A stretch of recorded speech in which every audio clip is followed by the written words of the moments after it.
Wellington, the tsunami threat around the Pacific from a huge undersea volcanic eruption began to recede Sunday, but the massive ash cloud covering the tiny island nation of Tonga prevented surveillance flights from New Zealand to assess the extent of damage. Satellite images showed the spectacular eruption that took place Saturday evening, with a plume of ash, steam and gas rising like a mushroom above the blue Pacific waters. A sonic boom could be heard as far away as Alaska. In Tonga, it sent tsunami waves crashing across the shore and people rushing to higher ground. The eruption cut the internet to Tonga, leaving friends and family members around the world anxiously trying to get in touch to figure out if there were any injuries. Even government websites and other official sources remained without updates on Sunday afternoon. New Zealand Prime Minister Jacinda Ardern said there had not yet been any official reports of injuries or deaths in Tonga, but cautioned that authorities hadn't yet made contact with some coastal areas and smaller islands. Communication with Tonga remains very limited. And I know that is causing a huge amount of anxiety for the Tongan community here, Ardern said. She said there had been significant damage to boats and shops along the Tongan coastline.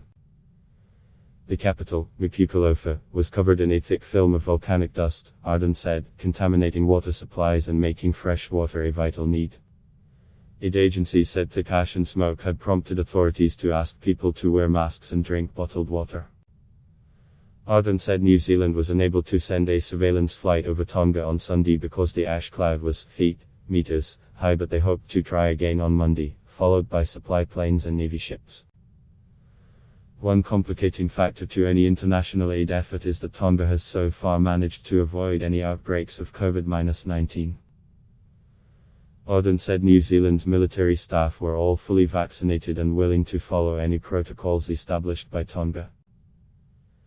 Dave Snyder, the tsunami warning coordinator for the National Tsunami Warning Center in Palmer, Alaska, said it was very unusual for a volcanic eruption to affect an entire ocean basin, and the spectacle was both humbling and scary.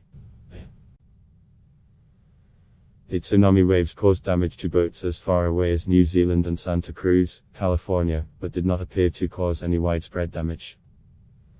Snyder said he anticipated the tsunami situation in the US and elsewhere to continue improving.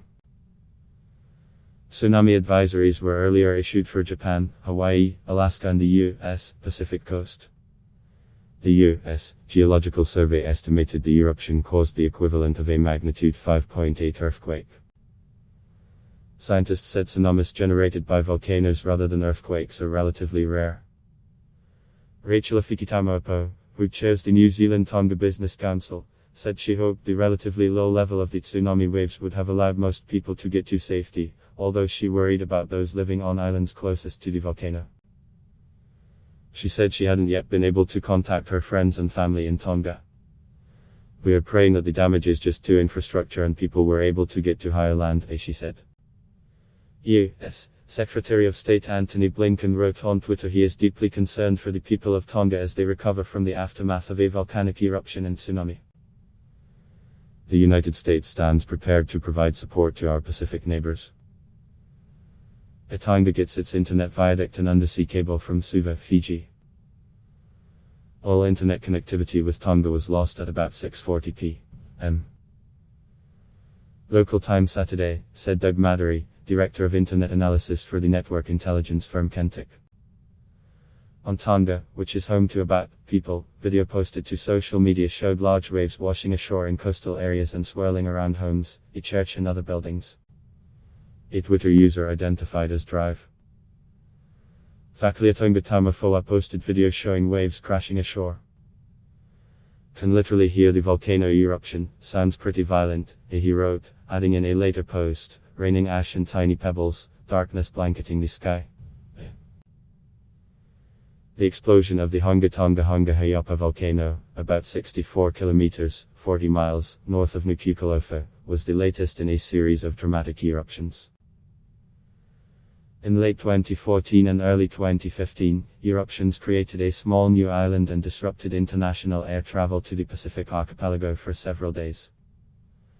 Earth imaging company Planet Labs PB had watched the island in recent days after a new volcanic vent began erupting in late December. Satellite images showed how drastically the volcano had shaped the area, creating a growing island off Tonga.